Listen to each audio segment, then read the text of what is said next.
और चलिए सीधा लिए चलते हैं जयपुर, जहां पर भाजपा प्रदेशाध्यक्ष सतीश पूनिया प्रेस वार्ता कर रहे हैं।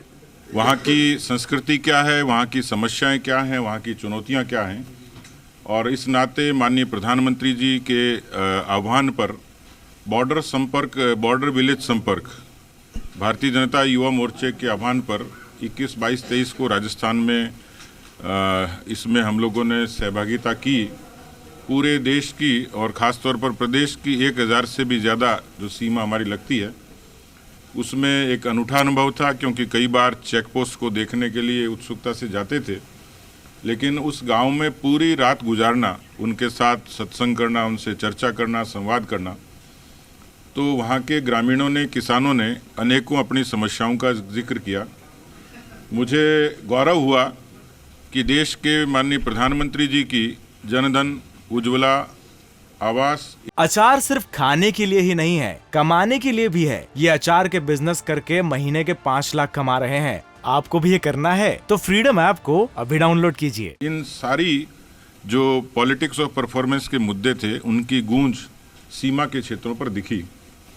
जो हमारे बीएसएफ के जवान हैं, उन अधिकारियों से, जवानों से भी चर्चा की। उनकी अपनी कुछ सामान्य सी उनकी सहूलियत के बारे में उन्होंने सुझाव दिए हैं, लेकिन एक अच्छा तालमेल वहाँ की आबादी के बीच में और अर्धसैनिक बलों के बीच में, और दोनों ही पक्ष मुस्तैद दिखे, तो एक अनूठा और अभिनव हमारे लिए अनुभव था। उसको हम आगे ले जाएंगे। हमारी कोशिश रहेगी कि जो लोग पर्यटन के लिए जाते हैं, तो भारत की सरकार ने अभी जो बॉर्डर टूरिज्म है उसको डेवलप करने के लिए भी बड़ा कदम उठाया है। अभी तनोट माता के यहाँ 20 करोड़ रुपए का घोषणा माननीय देश के गृह मंत्री जी ने की है। इसी तर्ज पर अलग अलग स्थानों पर इस तरीके से उसको पर्यटन के रूप में विकसित करें, ताकि लोग बाग बॉर्डर की समस्याओं को भी देखें और वहाँ के पर्यटन का भी आनंद लें। प्रदेश पदाधिकारियों की बैठक है आजकल, नड्डा साहब भी आएंगे, किन चीज़ों पर फोकस है?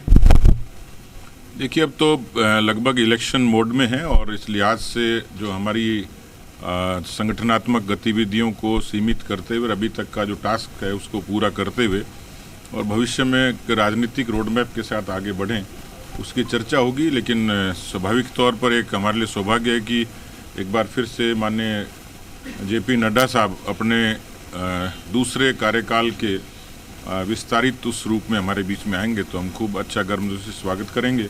कार्य समिति में उनका जो मार्गदर्शन है वो हमें अतिरिक्त ऊर्जा देगा, और उस कार्य समिति, क्योंकि चुनाव की छाया में और अंग्रेजी कैलेंडर के 2023 के प्रारंभ की है, इस नाते मुझे लगता है कि भारतीय जनता पार्टी कार्यकर्ताओं के लिए माननीय अध्यक्ष जी का जो उद्बोधन है वो प्रेरणादायक हो। बीजेपी किस तरह से आक्रामक रुख अपनाएगी, और सदन के अंदर और बाहर क्या किस तरह की रणनीति रहने वाली है इस बार? देखिए, सरकार तो हमेशा सदन से भागती है, क्योंकि विपक्ष का सामना करने की और जनता के प्रश्नों का जवाब देने की न हिम्मत है, न ताकत है, न उनकी कोई ऐसी दृष्टि है। फिर भी हमारी कोशिश रहेगी कि जो प्रदेश में जो कानून व्यवस्था है, बेरोजगारी है, भ्रष्टाचार है, किसानों की समस्याएं हैं, इन सारी समस्याओं को लेकर सदन में भी बात रखेंगे, और सदन के बाहर हमारे मोर्चे अलग अलग तरीके से कार्यक्रमों की रचना कर रहे हैं। एक हमने आह्वान किया ही कि फरवरी और मार्च में जिला कलेक्ट्रेट के घेराव का आह्वान हम लोगों ने पहले से किया हुआ है। कल की बैठक भी होगी विधानसभा में, 9:30 बजे विधायक दल की बैठक है, तो सदन में चलने वाले मुद्दों का उसमें नेता प्रतिपक्ष की मौजूदगी हम लोग उस पर चर्चा करेंगे। विवाद हो रहा है, अब मुगल ही उखड़ गए तो उखाड़ देना चाहिए बेहतर।